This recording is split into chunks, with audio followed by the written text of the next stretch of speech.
There is a specific kind of silence that only exists at 2 o'clock in the morning. It's heavy, suffocating, and completely empty.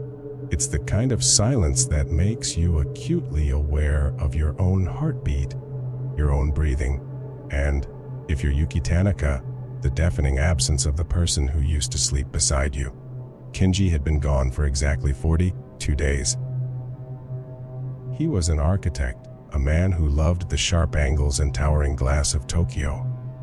He was practical, grounded, and always on time, until the afternoon of November 12th, when a catastrophic derailment on the subway line tore through the underground tunnels.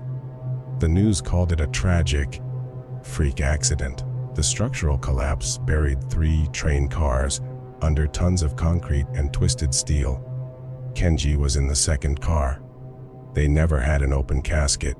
For 42 days, Yuki lived as a ghost in her own apartment. She stopped opening the curtains. She stopped answering calls from her concerned friends.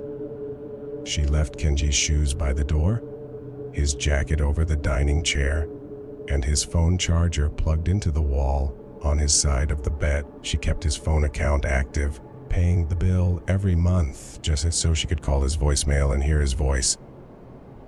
"Hey, it's Kenji. Leave a message. I'll call you right back." She must have called it 1,000 times. But on the 43rd night, the silence of the apartment was shattered. It was exactly 2:14 a.m.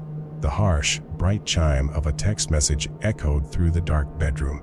Yuki jolted awake, her heart hammering against her ribs. She fumbled blindly for her phone on the nightstand, squinting against the blinding blue light of the screen. The notification banner hung there, defying all logic and reason. "Sender Kenji."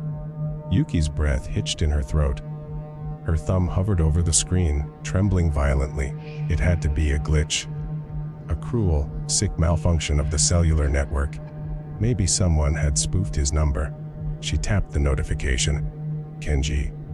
It's so dark down here, Yuki." A cold sweat broke out across the back of her neck. She stared at the words until the letters blurred. Panic and a desperate, irrational surge of hope warred in her chest.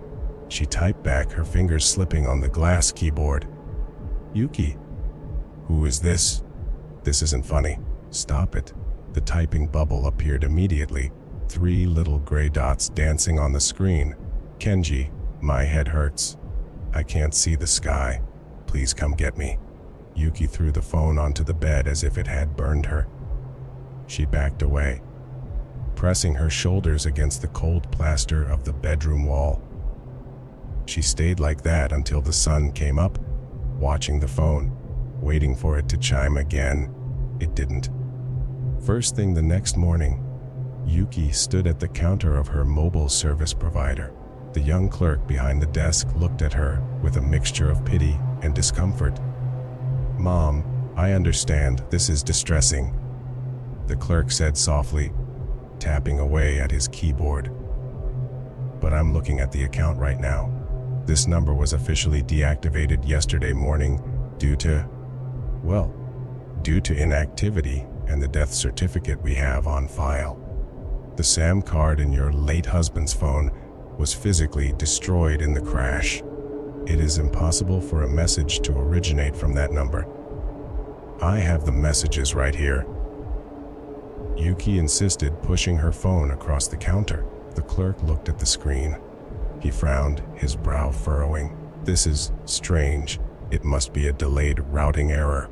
Sometimes, messages get stuck in the server and bounce back weeks later. It's a glitch. I'm very sorry for the pain this has caused you." A glitch. A delayed message from before the crash. That made sense. It had to make sense. But when Yuki walked back into her apartment that evening, the air felt different. Thicker. She went to bed early, exhausted by the emotional toll of the day. She woke up with a gasp. The room was freezing. She reached for the bedside lamp, but before her fingers could find the switch, the phone lit up. 2014 a.m. "Sender Kenji, why didn't you come?" I'm waiting. Yuki snatched the phone. Yuki, where are you? Kenji Kasumigaseki. I'm still at the station. I went down the wrong stairs. It smells like copper and wet earth. Yuki froze. Kasumigaseki Station. That was the station Kenji was passing through when the accident happened, but the station had been cleared out. The debris was removed. The line had reopened weeks ago. Yuki, the station is closed right now. Kenji, if this is really you, tell me something only you would know. The three dots danced again. They danced for a long time. The silence in the bedroom grew deafening. Finally, a new message popped up. Kenji, on our anniversary in Kyoto, you dropped your ring in the Kamo River. We spent 3 hours looking for it in the mud, and we missed our dinner reservations. I told you I loved you more than the ring anyway. Tears spilled over Yuki's eyelashes, hot and fast. No one knew that. No one. They had kept it a secret because Yuki was so embarrassed. It was him. Somehow, impossibly, it was him. Yuki, I'm coming. Where in the station are you? Kenji B5. Take the service stairs at the end of platform 2. Hurry.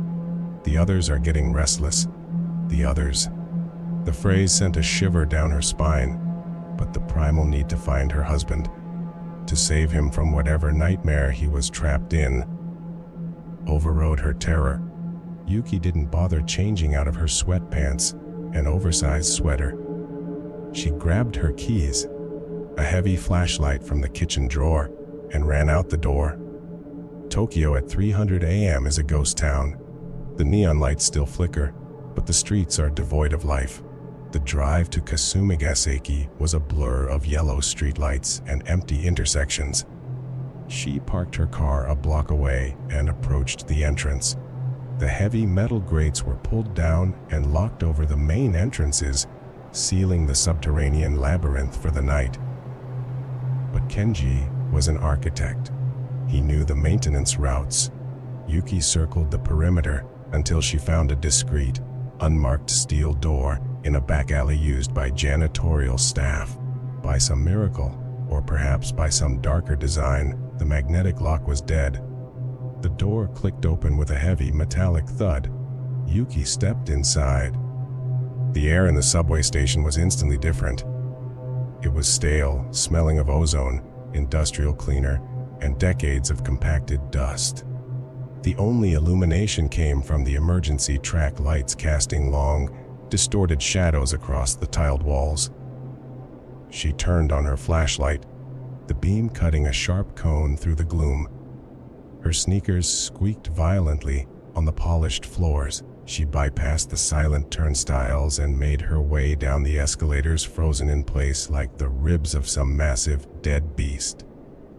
Down to level B1, the ticketing concourse. Down to level B2, the Chiyoda line platforms. Down to level B3, the Marunouchi line. Down to level B4, the Hibiya line. Kasumigaseki is one of the deepest stations in Tokyo. It goes deep into the bedrock. But there is no B5. Yuki stood on the dark platform of level B4. The tracks stretched out into the black abyss of the tunnels on either side.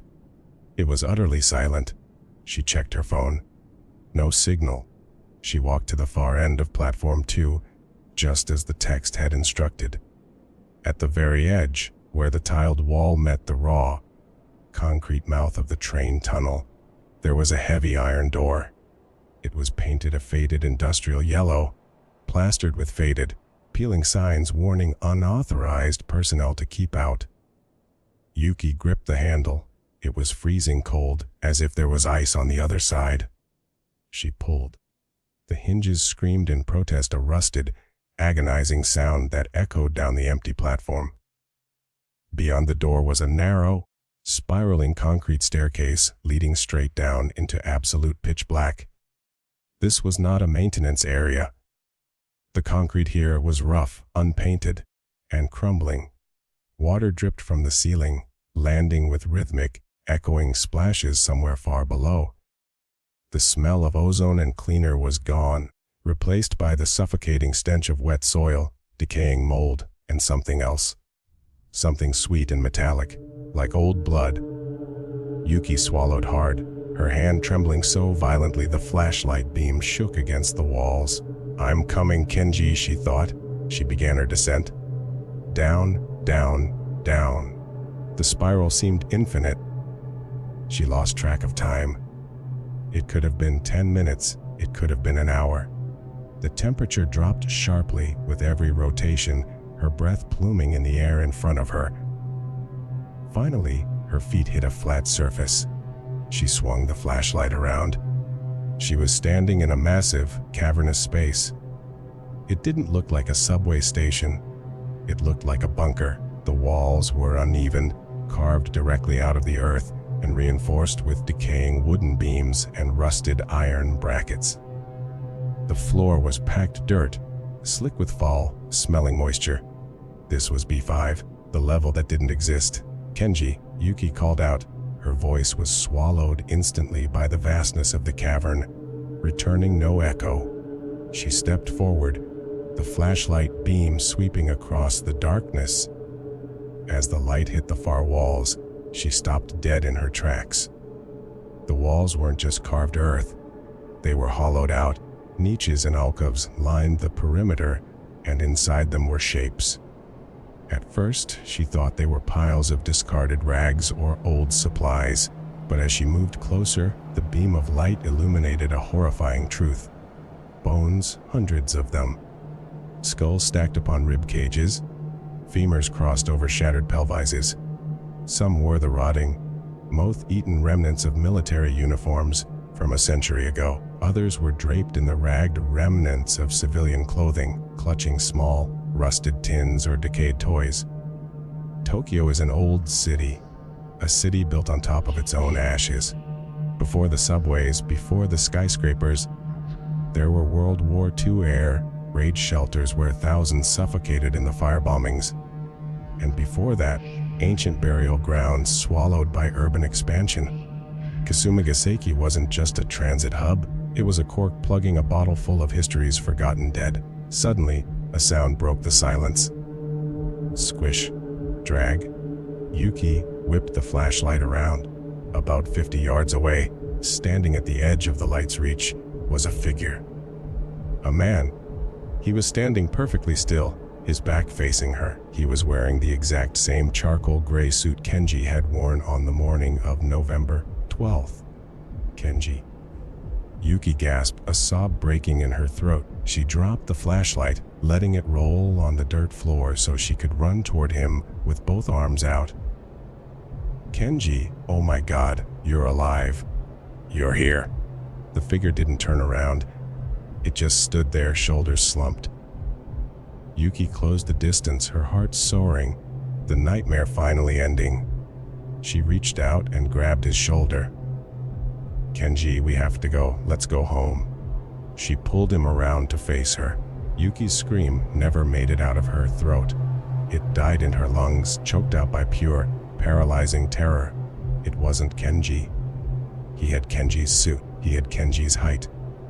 But his face was not a face at all. It was a swirling, agonizing mass of different features.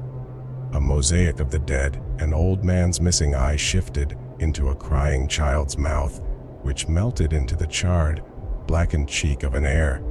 Raid victim. The features boiled and rolled across the surface of where a human face should be, all of them locked in expressions of eternal, screaming agony. The thing wearing her husband's suit opened a mouth that did not belong to him. A jaw that unhinged far too wide, revealing a dark, rotting throat. When it spoke, it wasn't one voice. It was the overlapping, synthesized sound of 100 different voices, mimicking Kenji's cadence perfectly. "I told you the others were restless, Yuki. We are so very cold down here." Yuki stumbled backward, tripping over the wet dirt. She scrambled frantically, desperately looking for the flashlight, looking for the stairs. But as she looked around, the darkness began to shift. The shadows in the alcoves were moving. The piles of bones were pulling themselves together. Skeletal hands reached out from the dirt walls. Hollow eye sockets turned toward her. Dozens, Then hundreds of figures began to step out of the dark, dragging their ruined bodies across the floor, forming an impenetrable circle around her. They had been waiting down here in the dark for decades, forgotten, angry, starved for warmth, starved for life. They didn't just want company, they wanted her. The thing that looked like Kenji stepped forward, its arms reaching out in a sickening parody of a lover's embrace. The hundreds of voices overlapping in its throat whispered as one, "Welcome home." The flashlight lying abandoned on the dirt floor flickered once, twice, and then the bulb shattered. Total, absolute darkness swallowed level B5. 2 days later, the Tokyo Metropolitan Police issued a missing person alert for Yuki Tanaka. Her car was found legally parked a block away from Kasumigaseki Station, but CCTV footage from the surrounding area yielded nothing. She simply vanished into the night. The police searched her apartment. There was no sign of a struggle, just an unmade bed, a cold cup of tea, and her husband's phone charger still plugged into the wall. They eventually searched the station, of course. The K9 units scoured every platform, every bathroom, every storage closet from B1 down to B4. They even checked the heavy iron door at the end of platform 2. But when the officers opened it, they found nothing but a solid, poured, concrete wall. The blueprints confirmed it. There were no stairs. There never had been. The case went cold within a month. People disappear in a city of 14 million all the time. The world moved on. But 6 months later, Yuki's younger sister, Hana, was lying in bed trying to sleep. She was thinking about Yuki, wondering if she was still out there somewhere, wondering if she had just run away to escape the grief. It was a quiet night, the kind of silence that feels heavy. At exactly 2:14 a.m., the silence was broken by the harsh chime of her cell phone on the nightstand. Hana groaned, rolling over and picking up the device. She squinted at the screen, her blood running instantly to ice. "Sender Yuki. Message Hana. It's so dark down here. My head hurts. Please come find me."